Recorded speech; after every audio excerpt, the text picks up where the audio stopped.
Hello dear HSC students, গত ক্লাসে তোমাদের প্রিপোজিশনের বেসিক রুলস নিয়ে আলোচনা করেছিলাম। আজ আমরা প্রিপোজিশনের এক্সারসাইজ করব, অর্থাৎ রুলসগুলো কিভাবে কোশ্চেনে ইমপ্লিমেন্ট করব আমরা সেই বিষয় নিয়ে আজকে আলোচনা করব। আর আলোচনায় আমরা আজকে দুইটা বোর্ড কোশ্চেন সলভ করব। প্রথমেই আমরা যে কোশ্চেনটি সলভ করব, কুমিল্লা বোর্ড 2019 যে প্রিপোজিশনটি এসছে আমরা সেটা সলভ করব এবং আশা করি এখানে আমরা আমাদের গত ক্লাসের যে নিয়ম শিখেছি সেখান থেকে সেই নিয়মের মধ্য থেকে বেশ কিছু আমরা ইমপ্লিমেন্ট করতে পারবো। তো আমরা সবাই এখন কুমিল্লা বোর্ড 2019 যাদের তোমরা সবাই বই হাতে নাও ইংলিশ সেকেন্ড পেপার থেকে কুমিল্লা বোর্ড 2019-এর প্রিপোজিশনের কোশ্চেন, যেটা 2 নম্বর কোশ্চেনটা বের করো। চলো আমরা এক্সারসাইজে ফিরে যাই। সুপ্রিয় শিক্ষার্থী, কুমিল্লা বোর্ড 2019-এ যে প্রিপোজিশনটা এসেছিল আমাদের সবার আগে কোশ্চেনটাকে পড়ে নিতে হয়। এটা হলো বেসিক নিয়মের মধ্যে একটা নিয়ম। সব ধরনের কোশ্চেনের অ্যান্সার করতে হলে আগে আমাদের কোশ্চেনটা পড়তে হয়। কোশ্চেনটা পড়ে থিমটাকে নিজের মধ্যে আনতে হয়। তো সেই ক্ষেত্রে তোমাদের সামনে বই আছে, তোমরা আমার সাথে একবার পড়ে নাও। Preposition connects all types dash words together and supports them make better sense dash the readers.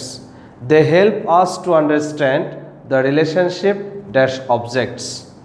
Dash example, the book and the table are dash the kitchen. This ensures you a better understanding. If we add another preposition, it makes it even clear. This book is dash top of the table dash the kitchen. We have clear picture dash our mind dash the relation of those two objects and their relationship dash each other. এই হলো আমাদের আজকের এই short passage. এখানে আমরা শূন্য স্থানে preposition বসাবো। তো বন্ধুরা, আমরা শুরু করি। Preposition connects all types dash words. আমরা সব সময় জানি অল টাইপসের পর প্রিপোজিশন অফ বসে। Of, all types of words, তাহলে প্রিপোজিশন কি বসবে? অল টাইপসের পর অফ বসছে। Together and support them make better sense dash the readers.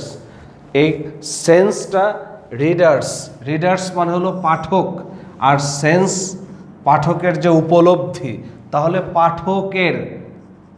পাঠকের উপলব্ধিকে আরও বাড়িয়ে দেয়।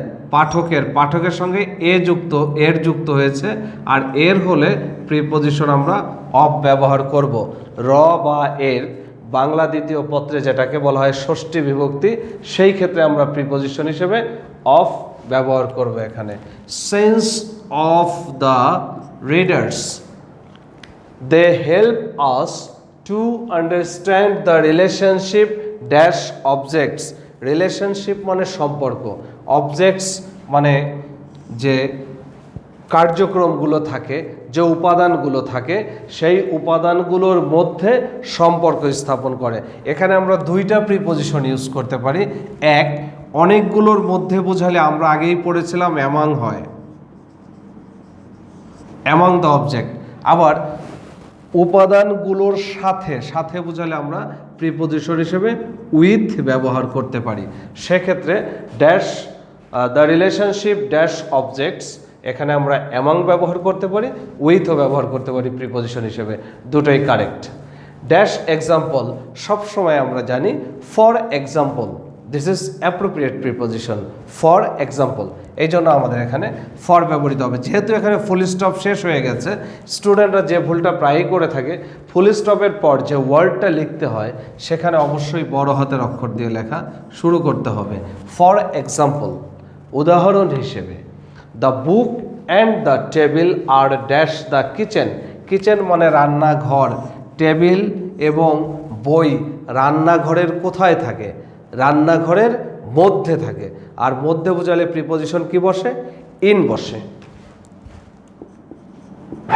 In the kitchen, this ensures you a better understanding. If we add another preposition, it makes it even clear. এটা যদি আমরা অন্যভাবে অন্য প্রিপোজিশন হিসেবে আরও অন্যভাবে প্রিপোজিশনের ব্যবহার করি তাহলে এটা আমাদের কাছে আরও স্পষ্ট হয়ে যাবে। The book is dash top of the table.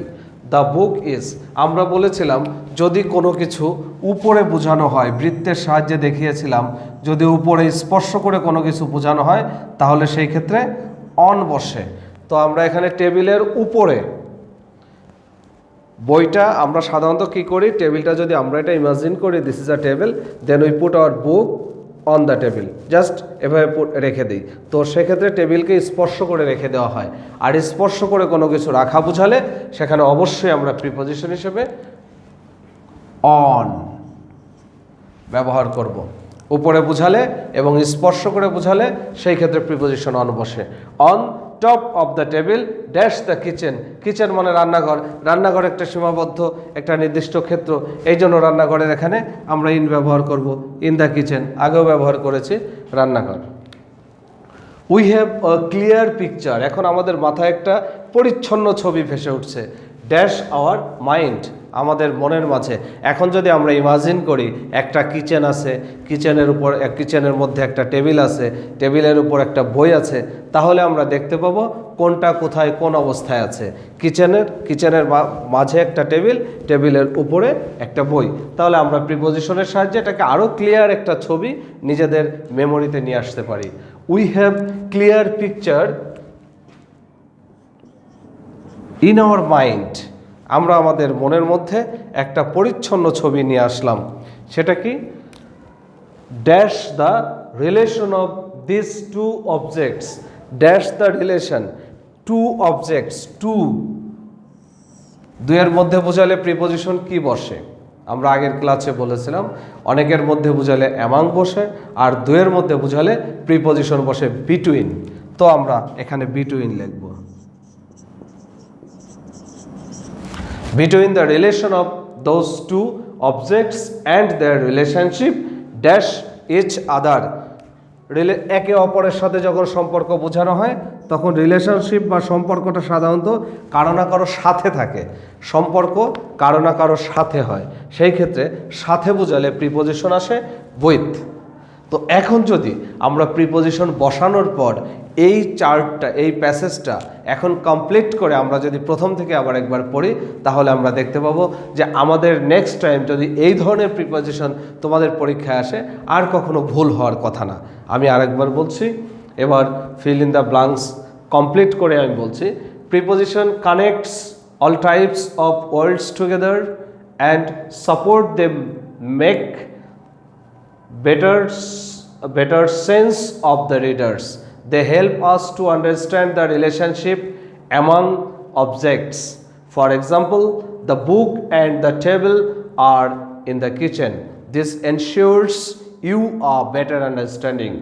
If we add another preposition, it makes it even clear. This book is on top of the table in the kitchen. We have a clear picture in our mind between the relation of those two objects and their relationship with each other. Thank you. আমরা পরের এক্সাম্পলে যাচ্ছি। Dear students, আমরা এতক্ষণ Comilla board 2019-এর কোশ্চেনটি solve করলাম। এবার আমরা Dhaka board 2017 সালের যে প্রিপোজিশনটি এসেছিল পরীক্ষায়, আমরা সেই প্রিপোজিশনটির উপর আলোচনা করব এবং আমি বোর্ডে প্রিপোজিশনটি তুলে নিয়েছি। এখন তোমরাও তোমাদের সামনে বই খাতা নিয়ে নাও। ঢাকা বোর্ড 2017। তো আমরা প্রথমেই গতানুগতিকভাবে যেটা নিয়ম, প্রথমে পুরো প্যাসেজটি ভালো করে পড়তে হবে। The environment place an important role dash our life dash short what we have dash us including people, houses, air, water, etc. is called environment. There are the main elements dash our environment dash ensuring sound life. The balance dash the natural elements is very significant. Sometimes dash lacks of knowledge, we don't realize the importance dash it. As a result, we are polluting our environment unknowingly. Living dash a polluted environment is undoubtedly a matter dash great সরো। এটা হলো passage. এখন আমরা এই প্যাসেজের উপর ভিত্তি করে appropriate preposition এবং তার ভাব অর্থের যে প্রিপোজিশন, এই প্রিপোজিশনগুলো আমরা ব্যবহার করব। তো আমরা প্যাসেজে ফিরে যাই। The environment plays an important role dash our life. Our life হলো আমাদের জীবন, আর এনভায়রনমেন্ট ইম্পর্টেন্ট রোল হলো গুরুত্বপূর্ণ অবদান বা গুরুত্বপূর্ণ প্রভাব রাখা, গুরুত্বপূর্ণভাবে প্রভাবিত করা। কাকে গুরুত্বপূর্ণভাবে কার উপর প্রভাব ফেলে? আমাদের জীবনের উপর, আমাদের জীবনের উপর। তো আমাদের জীবনটা তো একটা লাইফ মানে হলো জীবন, এই জীবনের সাথে প্রিপোজিশনটা এখানে ইম্পর্টেন্ট রোল, আর লাইফের মাঝখানে যে প্রিপোজিশনটা আসবে সেটা আসবে হলো ইন আওয়ার লাইফ, অর্থাৎ আমাদের জীবনে, ইন লাইফ, আমাদের জীবনে পরিবেশের একটা গুরুত্বপূর্ণ ভূমিকা বা অবদান রয়েছে। ড্যাশ শর্ট, এটা অ্যাপ্রোপ্রিয়েট প্রিপোজিশন অনুযায়ী আমরা এখানে ইন আওয়ার লাইফ লিখব, আর এখানে ইন শর্ট আইটা বড় হাতের দিব, যেহেতু ফুল স্টপের পর নতুন করে শুরু করা হয়েছে। ইন শর্ট মানে সংক্ষেপে, আমরা সব কোনো কিছু সংক্ষিপ্ত করার ক্ষেত্রে এই অ্যাপ্রোপ্রিয়েট প্রিপোজিশন ইউজ করি। ইন শর্ট এটাকে প্রিপোজিশনাল ফ্রেজ বলা হয়ে থাকে। In short what we have, আমাদের যা কিছু আছে, ড্যাশ আস, আমাদের যা কিছু আছে আমাদের। তো আমাদের যা কিছু আছে আমাদের কি সাথে,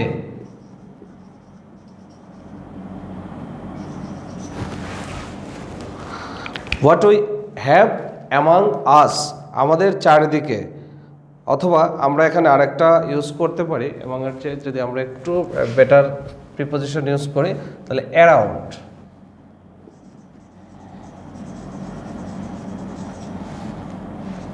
অ্যারাউন্ড আস, আমাদের চারপাশে যা কিছু আছে, ক্লিয়ার করে লিখেন, আমাদের চারপাশে যা কিছু আছে, অ্যারাউন্ড আস, আমাদের চারপাশে যা কিছু আছে, ইনক্লুডিং কি কি আছে, পিপল লোকজন, হাউসেস ঘরবাড়ি, এয়ার ওয়াটার পানি বাতাস এটসেট্রা, আমাদের চারপাশে যা কিছু আছে এই চারপাশে সব কিছু মিলেই আমাদের ইজ কল্ড এনভায়রনমেন্ট, আমাদের পরিবেশ। This are the main elements dash our environment, main elements মানে হলো প্রধান উপাদান, আওয়ার এনভায়রনমেন্ট মানে আমাদের পরিবেশ। তো এখানে যে কথাটা আসবে আমাদের পরিবেশের সাথে এর যুক্ত হবে বা র যুক্ত হবে, পরিবেশের। আর আমি আগের প্র্যাকটিসে বলেছি র বা এর বোঝালে অফ প্রিপোজিশন অফ বসে, of our environment dash ensuring sound life. আমরা যদি এখানে দুইটা এনশিওরিংটা যদি শুধু এনশিওর আকারে আসতো তাহলে আমরা টু ব্যবহার করতাম, টু এনশিওর নিশ্চিত করতে। যেহেতু এখানে প্রিপোজিশনের সঙ্গে আইএনজি যুক্ত আছে সেক্ষেত্রে ইনফিনিটিভ আকারে এই টু আসবে না, এখানে ফর আসবে, এফ বড় হাতের, ফর এনশিওরিং সাউন্ড লাইফ,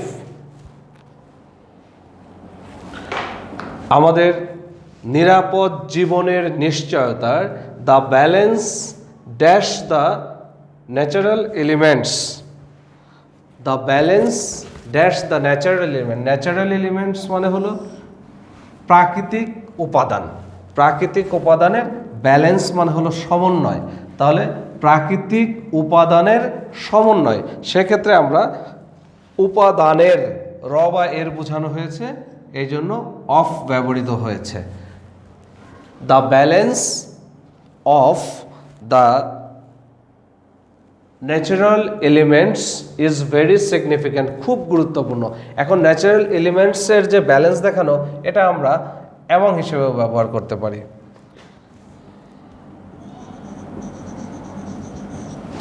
এবং মানে মধ্যে, যেহেতু ন্যাচারাল এলিমেন্টস বলতে একটা নয় অনেকগুলো উপাদানকে বোঝানো হয়েছে, সেই উপাদানগুলোর মধ্যে একটা সমন্বয় থাকা অত্যাবশ্যক।